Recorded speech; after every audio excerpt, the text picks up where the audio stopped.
Salut à tous, on se retrouve pour une nouvelle vidéo de Cravate et Cinéma. Donc comme je porte une cravate, on va encore parler de films cinéma. Aujourd'hui on parle du film qui est sorti il y a un petit moment qui s'appelle L'Art du mensonge. J'ai décidé quand même de vous faire cette vidéo déjà parce qu'il est encore en salle. Et ensuite je trouvais que c'était vraiment un assez bon film qui mérite d'avoir une critique même un peu en retard. C'est un film qui est porté par deux acteurs, actrices assez connus et un petit peu âgés. Donc c'est Hélène Mirren et Ian McKellen.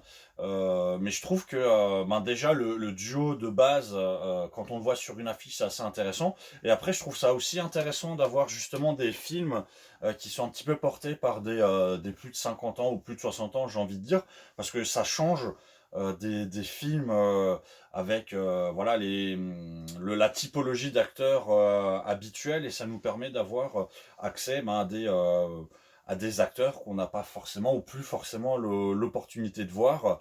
Et ça montre aussi surtout que même si on a 70-80 ans, on peut encore être au cinéma, on peut encore être en tête d'affiche de films. Donc en ce qui concerne le film, c'est tiré du livre éponyme, L'Art du mensonge. Tout simplement, alors ça normalement je pense que ça doit se voir dans la bande-annonce et, euh, et ça doit être lisible sur les sites de présentation. Donc on a Ian McKellen et Hélène Mirren qui jouent tout simplement donc au début du film, qui jouent deux personnes seniors, veufs, qui sont à la recherche d'un nouvel amour, donc qui sont sur des sites de rencontres. Et l'histoire se passe en 2008-2009. Donc on est un peu sur ouais, c'est encore les débuts de Mythique, ce genre de choses. Donc ils sont sur, ça se passe à Londres, ça se passe à Londres, en Angleterre, dans d'autres villes. Donc ils sont sur des sites de rencontres, ils sont à la recherche et ils vont se rencontrer. Voilà, ils vont commencer à tisser des liens entre eux. Et ensuite, on a l'histoire qui va se développer. Ian McKellen, tout simplement, voilà, on découvre très très rapidement en fait qu'il joue un double jeu, que c'est pas le gentil vieux monsieur veuf qui ne parle plus à son fils, mais en fait c'est un arnaqueur. Et donc on a toute cette partie.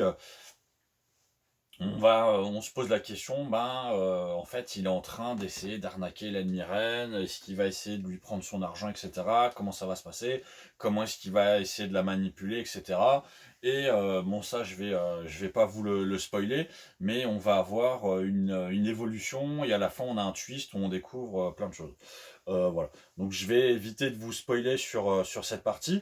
Moi, ce que je trouvais intéressant vraiment dans le film, comme je l'ai dit, c'est ce côté faire intervenir je vais utiliser le terme senior, puisque c'est le terme qu'on utilise, mais faire intervenir des seniors, où je trouve que effectivement ça, ça change vraiment de ce qu'on a l'habitude de voir. Et comme c'est quand même deux grands acteurs, on a pour le coup deux bons trucs, enfin deux bons jeux de rôle. Euh, voilà, c'est vraiment intéressant, hein. On a Gandalf qui rencontre la reine Elisabeth.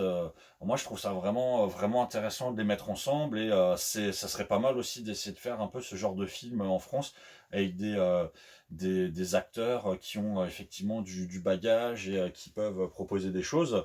C'est un film que j'ai trouvé assez simple. Au final, dans la réalisation, dans ce qui se passe, on n'est pas sur, il n'y a pas de grandes scènes d'action, il n'y a pas non plus de grandes scènes de dialogue, etc.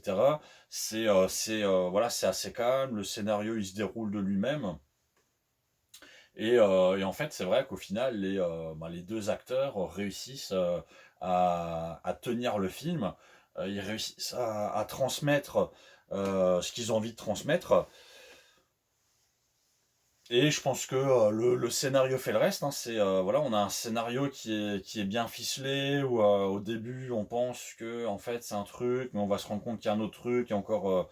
Enfin, on se rend compte que, enfin, au début on pense qu'on est sur une tentative de vol, je vais dire ça comme ça, puis on imagine en fait qu'il y a un autre truc, puis au final on découvre que en fait c'est quelque chose de complètement différent, que voilà, En fait, que c'est mensonge sur mensonge sur mensonge sur mensonge, et à la fin, on découvre enfin la vérité.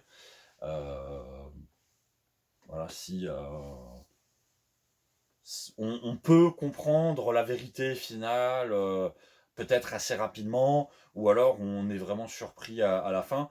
Mais voilà, je pense que même la fin, si on a réussi à la deviner pendant le film, parce que je trouve que c'est pas forcément téléphoné, mais voilà, ça peut se comprendre. Mais on est quand même, la fin du film est quand même intéressante, et la fin du film, voilà, elle est quand même un peu surprenante. On est sur un visuel, moi je trouve que c'était assez agréable à regarder, hein. Ça se passe, comme dit, une grosse partie du film se passe en Angleterre, après ça va se passer aussi à Berlin. Euh, il y a des scènes de flashback, je trouvais ça très intéressant voilà, d'intégrer des scènes de flashback pour essayer de mieux comprendre les personnages. Et le film, et ouais, voilà, je pense qu'il n'y a pas plus à dire là-dessus. Euh, on a de bons acteurs, on a un très bon scénario qui est simple mais efficace. On a une bonne qualité visuelle. Euh, voilà. J'ai pas plus à vous dire là-dessus. Moi, je vous le conseille d'aller le regarder, hein.